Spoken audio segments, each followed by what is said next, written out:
Every letter you have ever seen was once a picture of something in the world. The letter A, before it was a letter at all, was a drawing of an ox. Someone, long, long ago, looked at the head of an ox and tried to capture it with a simple mark.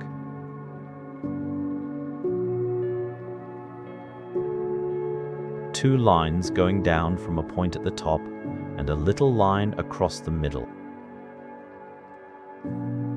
Turn the letter A upside down and you can just about see it still. A pointed snout. Two horns reaching toward the ground. The ox is in there if you know where to look. But we are getting ahead of ourselves.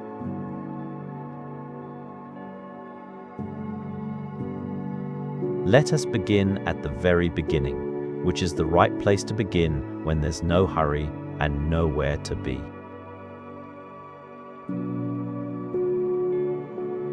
A long, long time ago.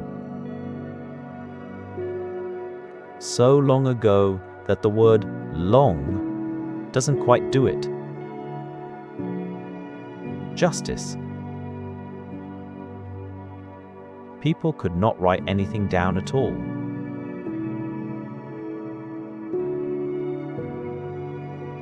There were no letters, no words on pages, no books, no signs above shops, no names carved into stones. The world was quiet of writing. And yet, people still had things to say. They had stories they wanted to keep. They had ideas they wanted to share. What did they do? They drew pictures.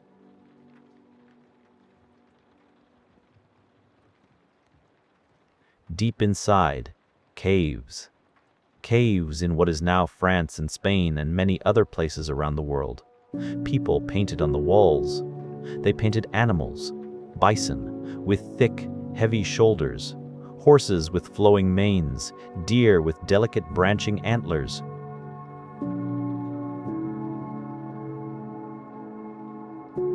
They painted the shapes of their own hands, pressing pigment around their fingers to leave a ghost of themselves on the stone. If you went to those caves today, you could put your own hand inside the outline of one of those ancient handprints and feel, just for a moment, how far this story reaches back.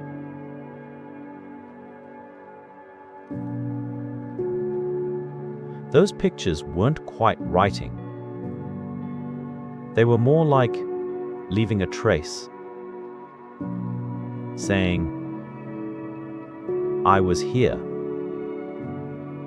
I saw this. This is what the world looked like. But they were a beginning. And isn't that how so many important things start?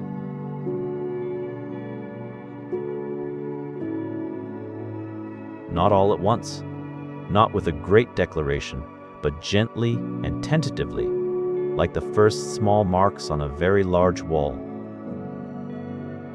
As the years went by, many, many years, thousands and thousands of them, people began to use pictures in a more organized way.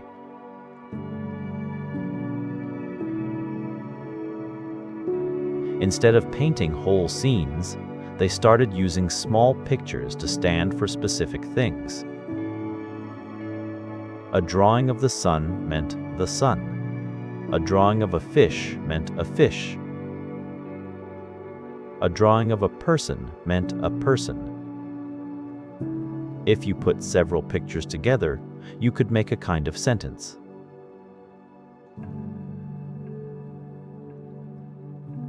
A sun above a field and a man walking could mean, in the daytime, a farmer goes out to his land. This was the beginning of something very important. Slowly, people were learning that a mark, a shape made by a hand, could carry meaning.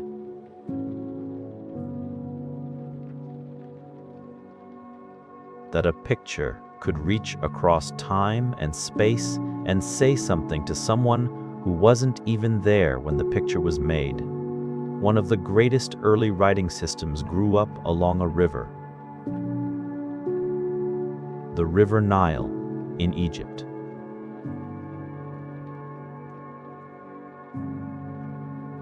The Egyptians had a remarkable civilization. They built enormous stone pyramids that still stand today. They had priests and farmers and artists and engineers. They kept bees and brewed beer and grew wheat along the floodplains of the Nile. And they had a great deal they wanted to write down. Their writing was called hieroglyphics.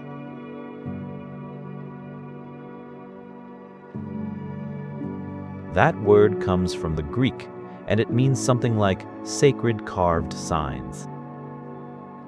And they were sacred in a way. For a long time, mainly priests and specially trained scribes used them. Learning to read and write in hieroglyphics was a long, slow business. There were hundreds of different signs. Some stood for whole words.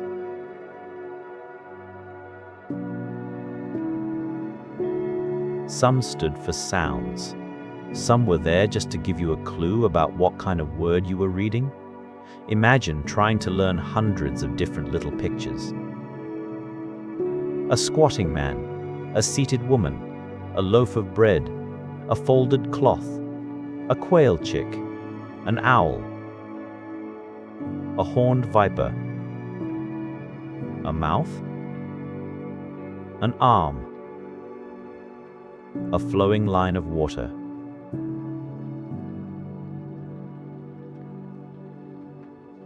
Each one carrying its own meaning, its own sound, its own careful place in the system. It was beautiful. If you look at a wall covered in hieroglyphics, even now, even without knowing what any of it means, there is something peaceful about it. All those small, careful pictures, each one placed just so.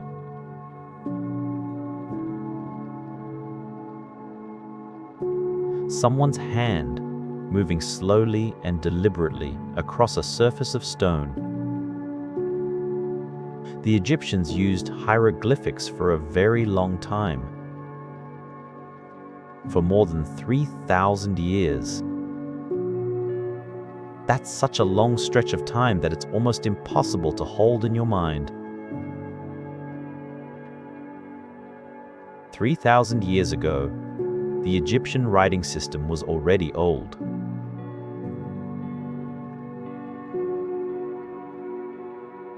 But for all its beauty, hieroglyphics had a difficulty. There were so many signs. You had to remember so many shapes. And if you were a merchant, someone who bought and sold things, who needed to write down numbers and names and lists quickly on a piece of clay or papyrus, hundreds of complicated little pictures were not very convenient.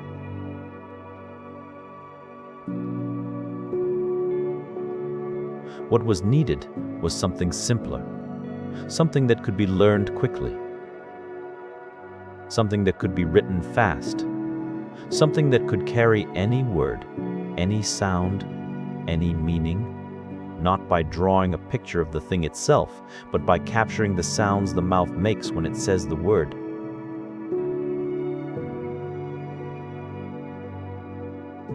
That something, that elegant, simple, quietly revolutionary idea was the alphabet. The people who first worked this out are called the Phoenicians.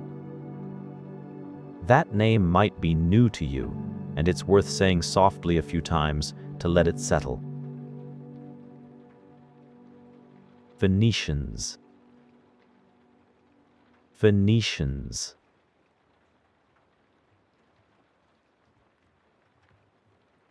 They lived along a thin strip of coast on the eastern edge of the Mediterranean Sea, in what is now Lebanon and parts of Syria.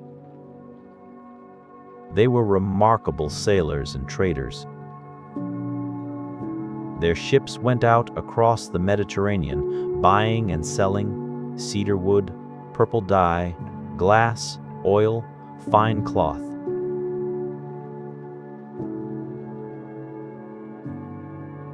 They knew many different ports, many different peoples, many different languages.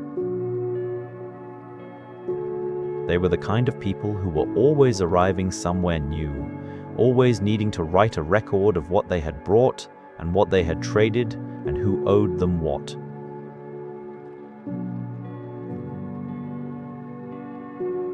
And because they were traders, because they needed to write things down quickly and clearly and practically, they needed a writing system that was fast and simple and easy to carry in your head. Around 3,000 years ago, perhaps a little more, they developed something new. A writing system made of just 22 signs. 22. Not hundreds.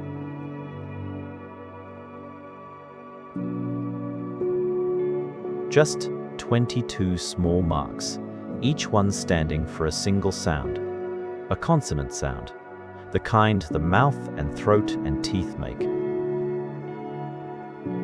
You might notice that 22 sounds is not very many, and the Phoenician alphabet had a curious feature. It had no vowels, no A, no E, no I, no O, no O, no O, no U. Just the consonant sounds.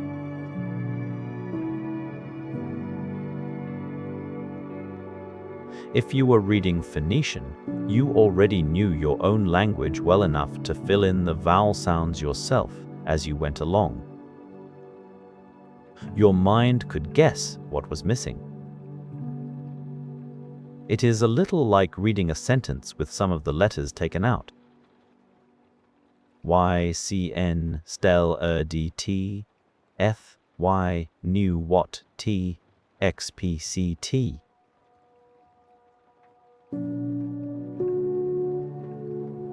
The sense is there, even with the gaps.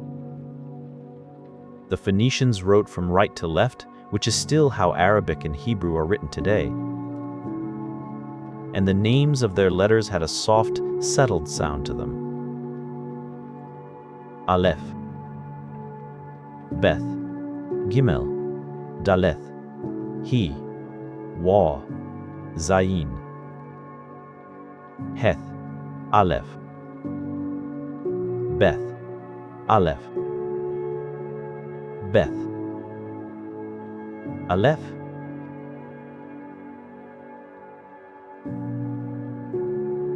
Beth, Alpha, Beta. And there it is. The word alphabet comes from the names of the first two letters of the Phoenician system, as they were later borrowed and gently changed by the Greeks. Alpha, Beta,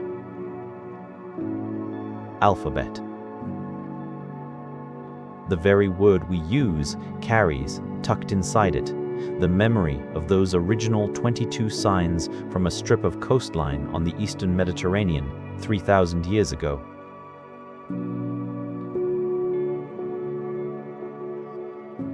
Isn't that a lovely thing to know? Now, about those letters. Where did their shapes come from? This is the part of the story that is perhaps the most quietly wonderful. Because each of those Phoenician letters started out as a tiny picture, not a complicated picture, not a hieroglyphic requiring great skill to draw.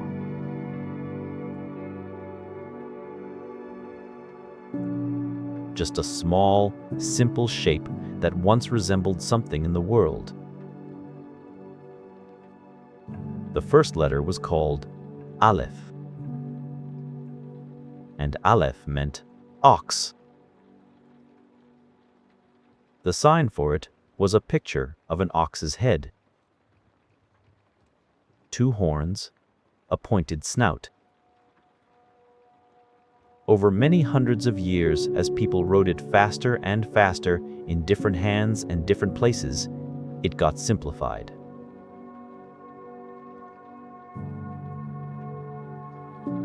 Turned, rotated.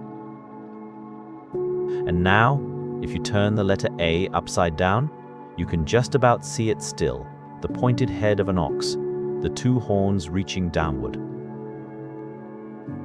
The A, you know, the one at the beginning of the word apple, the one that opens the alphabet, carries inside it a memory of an ox.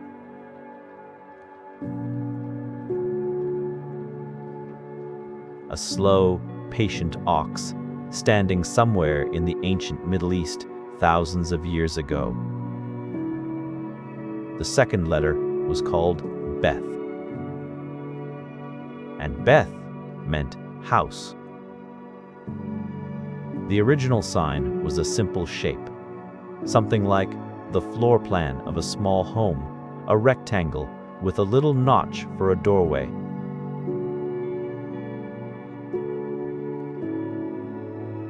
As it changed and simplified over the centuries, it became the letter B. 2 bumps on the right-hand side, a straight line on the left. Our letter B was once someone's drawing of a house. The letter M was called Mem, and Mem meant water.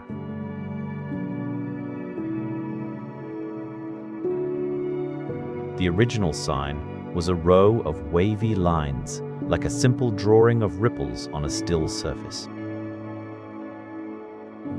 You can still see the water in the letter M, those peaks and valleys, like little waves caught mid-motion.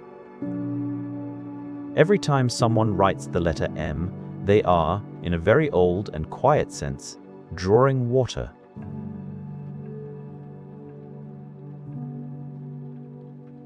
The letter O was called Ayin, and Ayin meant eye. The sign was a circle, a simple, round, open eye. It became our letter O. So O, the round, wondering, open letter O, was once a picture of someone's eye, looking out at the world.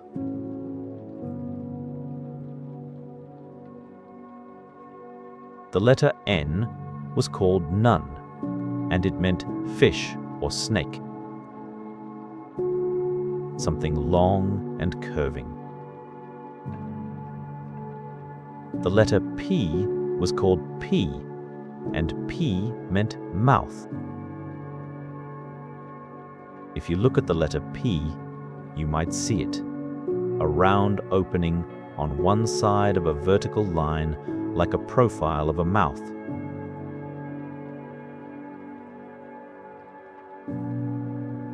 These connections are not stories invented later to make the history more interesting.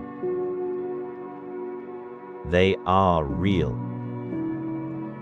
The shapes really did come from those pictures. The changes happened slowly, across hundreds of years and many different hands. But the thread is there, if you follow it back far enough.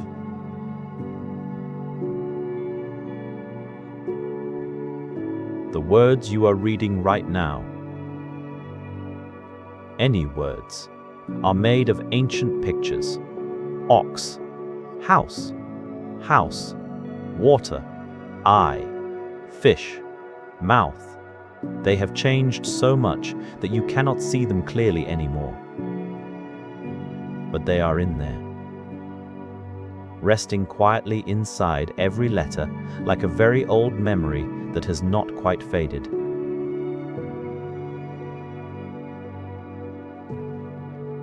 The Phoenicians traded their alphabet along with their goods. They sailed around the Mediterranean, and wherever they went, they brought their 22 signs with them. And the peoples they traded with, seeing how useful this small, portable, practical system was, began to borrow it, to adapt it, to shape it to fit their own language.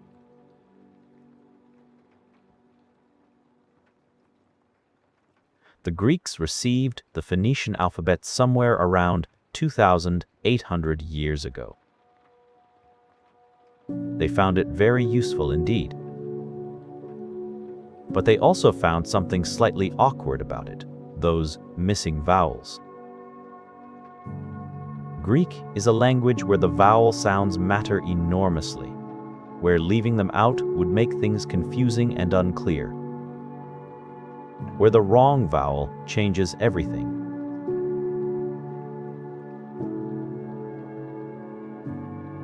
So the Greeks did something clever and generous. They looked at the Phoenician letters and they noticed that some of the letters stood for sounds that didn't really exist in Greek. Sounds the Greek mouth didn't naturally make. Instead of ignoring those letters, the Greeks decided to give them new jobs. They turned them into vowel signs.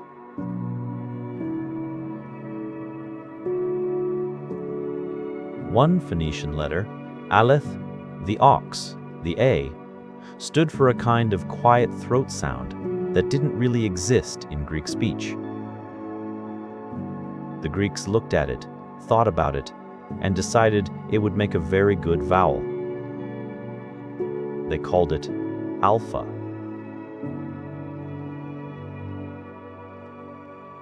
And that's how the letter A, already ancient, already having been an ox's head for many centuries, got a new life as a vowel. It changed careers. Another Phoenician letter became the Greek vowel epsilon, which is the short E sound.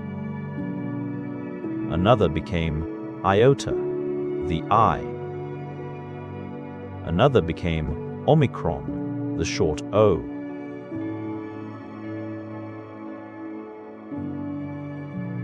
And another became upsilon, a sound a little like the French U or the English OO. With those vowels added in, the Greek alphabet could write anything, any sound, any word, any whisper of meaning. It was a remarkably complete and elegant tool. The Greeks were great writers.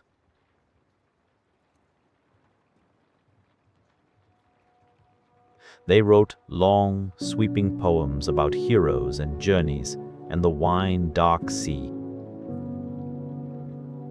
They wrote plays that are still performed today in theaters around the world, more than 2,000 years after they were first put down. They wrote their thoughts about the stars and mathematics and the right way to live a good life.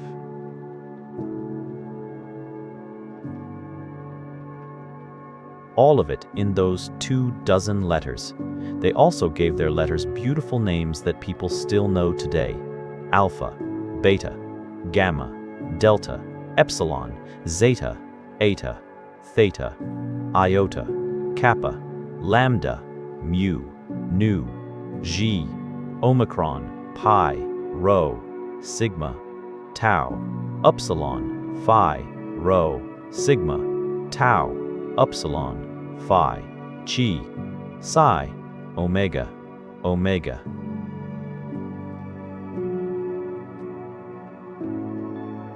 Omega means something like great O. a long, open O sound. And Omicron, a few places before it, means little o.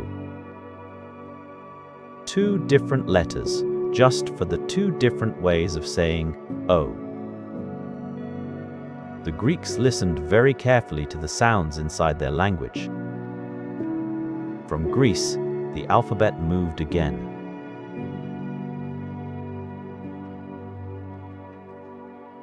Westward this time, across the Mediterranean, to a place called Etruria,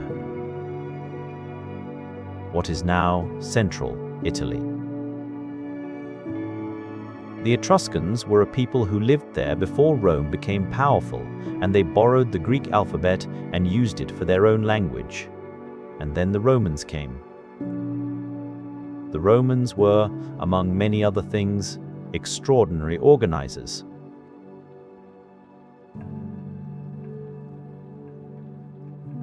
They liked order, systems, clarity.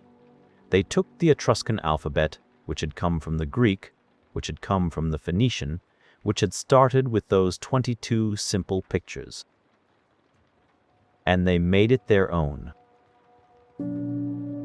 They adjusted some letters, dropped some, added some. They made it clean and economical.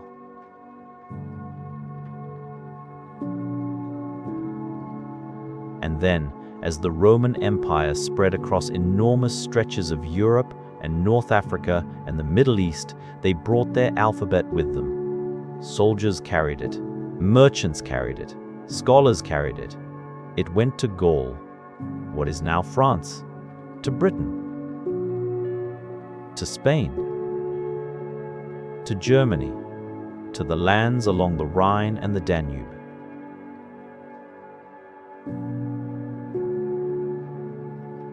Wherever Rome went, the alphabet went too, carved into stone, scratched onto wax tablets, pressed into clay. The Roman alphabet had 23 letters. The letters J, U, and W came later. J and U were gradually separated from I and V over many centuries. And W was added to write sounds in the languages of Northern Europe that Latin didn't need.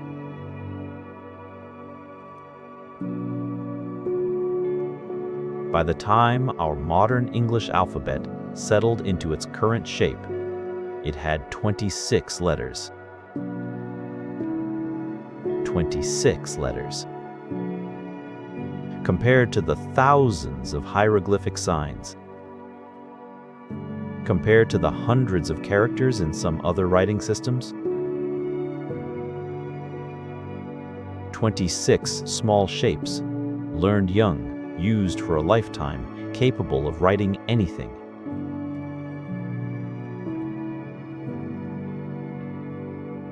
With those 26 letters, you can write any word in the English language.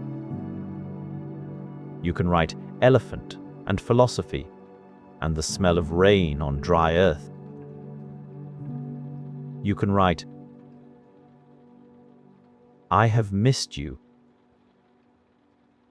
And what is the distance to the nearest star? All of it from 26 signs, all of them descended from 22 Phoenician letters.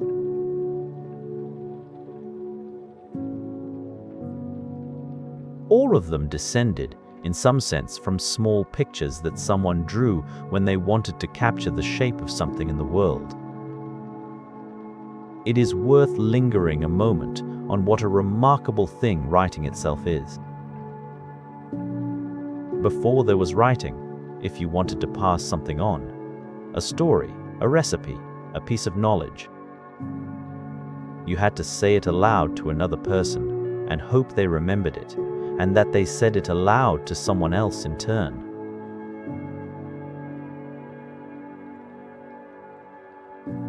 Knowledge lived in voices. It moved from mouth to ear, slowly, generation by generation. There is something beautiful about that. stories told around fires, under stars, in the warm dark. But there is also something precarious. Memories are soft and changeable. Words shift as they're passed along. A story told 100 times is a different story by the end.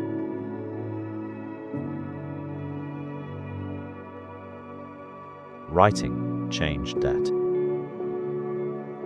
With writing, you could put a thought down on a surface and leave it there. It would wait for you. Or for someone who came after you, someone who might not yet be born. Writing is, in its quiet way, a kind of time travel. A message sent forward into a future you cannot see.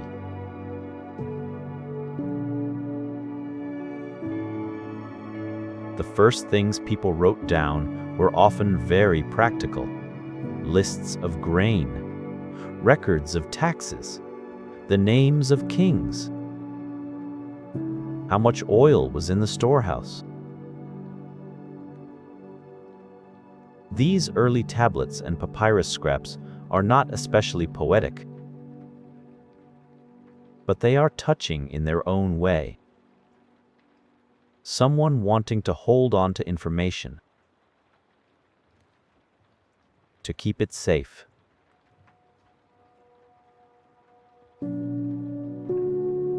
To not let it slip away. And then, gradually, people started writing down stories, poems, songs, letters to people they loved, prayers, descriptions of the natural world, questions about why things are the way they are. And all of that accumulated, slowly, across thousands of years, into the vast, deep archive of human thought that fills libraries and books and the quiet, glowing screens we carry everywhere we go.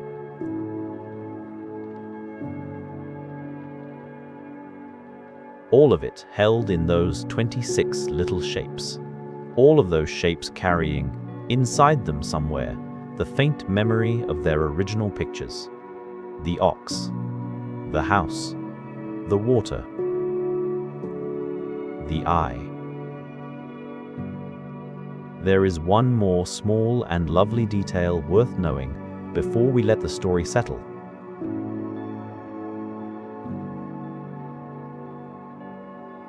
The order of the alphabet, A, B, C, D, E, and so on, is not something anyone ever decided was the logical or correct order. Nobody sat down and said, right, we will put ox first because oxen are important, and then house, and then the next thing.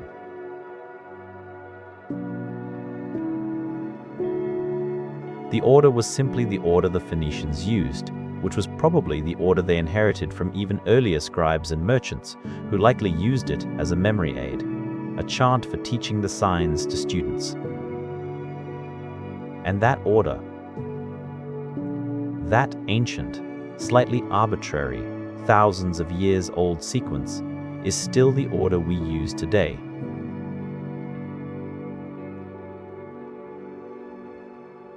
A, B, C, D, E, F, G. You probably learned it as a song. And when you recite it, you are reciting something that school children in ancient Phoenicia and ancient Greece and ancient Rome also recited in their own languages, in their own voices, with their own small mouths.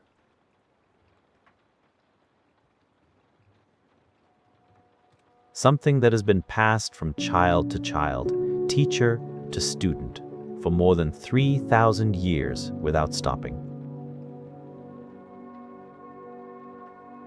That is rather wonderful, isn't it? That is perhaps the gentlest and most persistent thread in all of human history.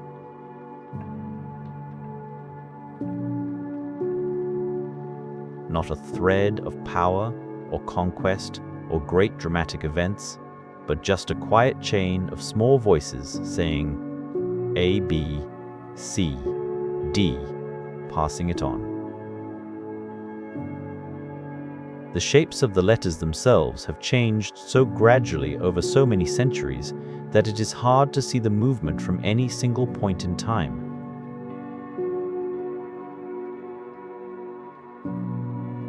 But imagine watching a very slow river. If you stood on one bank and watched the water for an hour, nothing would seem to change. The river would look the same as it always had. But if you came back 1,000 years later, the river would have carved a new course through the land, worn away one bank and built up another, changed entirely without anyone seeing it happen.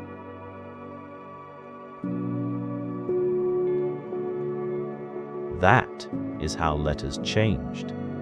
Each scribe who copied a text would write the letters just slightly, the way their own hand naturally moved. A curve here, a slight change in proportion there.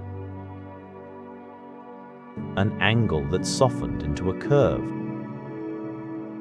A separate stroke that joined onto another.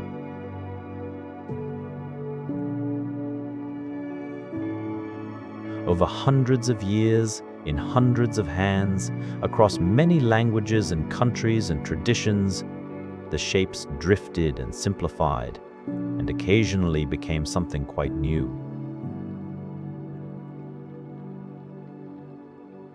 In medieval monasteries, monks spent their lives carefully copying manuscripts by hand, Bibles, histories, collections of knowledge, and they found ways to write each letter that flowed naturally from one to the next without lifting the pen too often.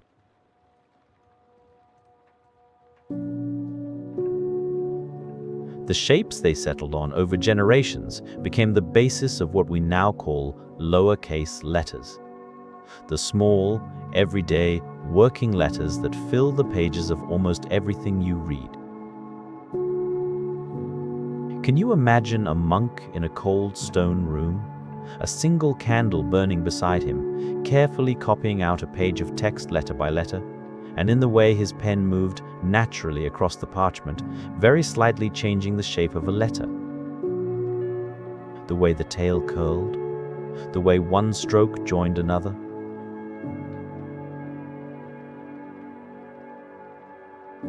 He would not have thought, "I am changing the alphabet." He was just writing. He was just doing his work on a quiet afternoon. But the change was there, and it was passed on, and the letter is different now because of him.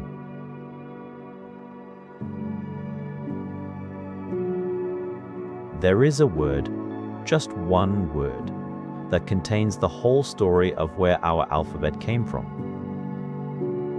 The word is alphabet itself. Alpha was the name the Greeks gave to the first letter. It came from the Phoenician aleph, which meant ox. Beta was the name the Greeks gave to the second letter.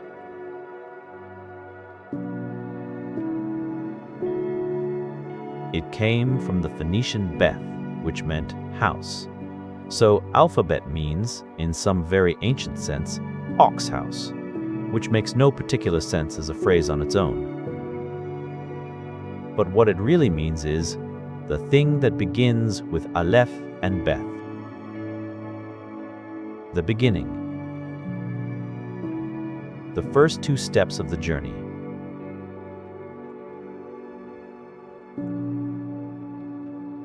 Every time someone says the word alphabet, in any language, in any country, anywhere in the world, they are saying a word that carries inside it the memory of an ox and a house, somewhere on a warm coastline beside the Mediterranean Sea, 3,000 years ago.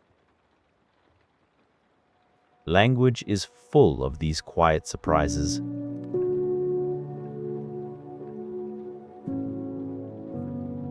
Words that carry the fossils of older words inside them. Letters that carry the memory of pictures. The past, tucked gently into the present, where most people never notice it. By now, the story has drifted a very long way from those first marks on cave walls.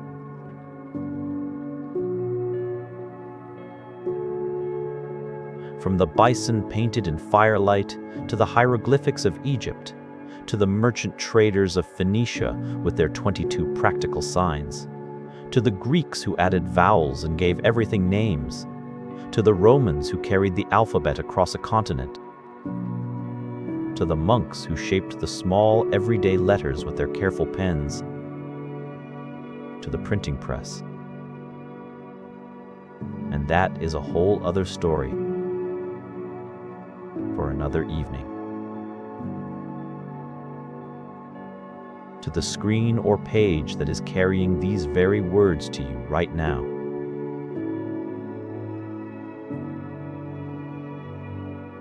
It is a very long journey, but it moved slowly. It moved the way rivers move, the way coastlines change, the way children grow. So gradually that no single step felt like a great leap. And yet here we are, a very long way from where we began. And perhaps that is the most restful thing about this story.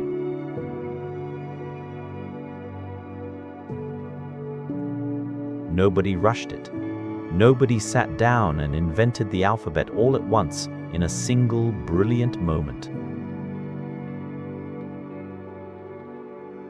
It grew. It was shaped by thousands of hands over thousands of years.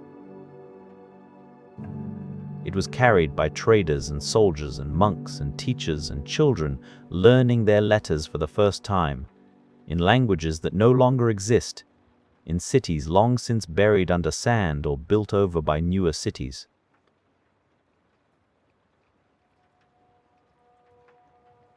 Each one of them just doing what came next.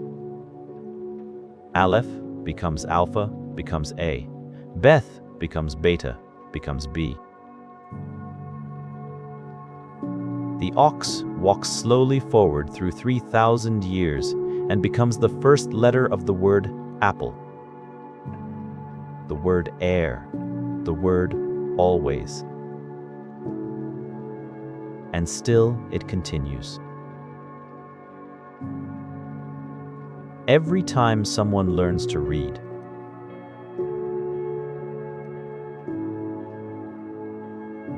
every time a hand traces a letter on a page and feels the shape of it, every time someone writes a word they want to keep,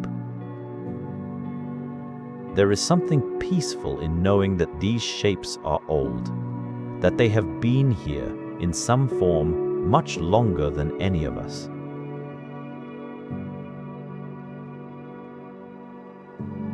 That they were being made when the world was quieter and slower, when there were no engines or electric lights, when the night was very dark and the stars were very clear, and someone sat by a lamp or a fire and made a small mark on a surface and thought, "There. That will say what I wanted to say."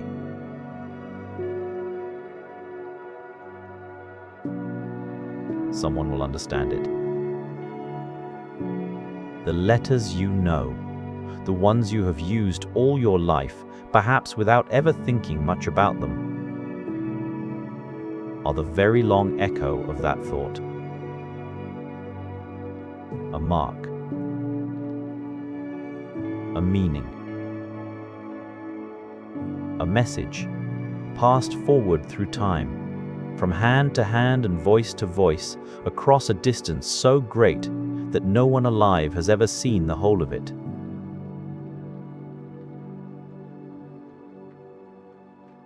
A, B, C, Aleph, Beth, ox, house, the beginning, and the beginning all the way down.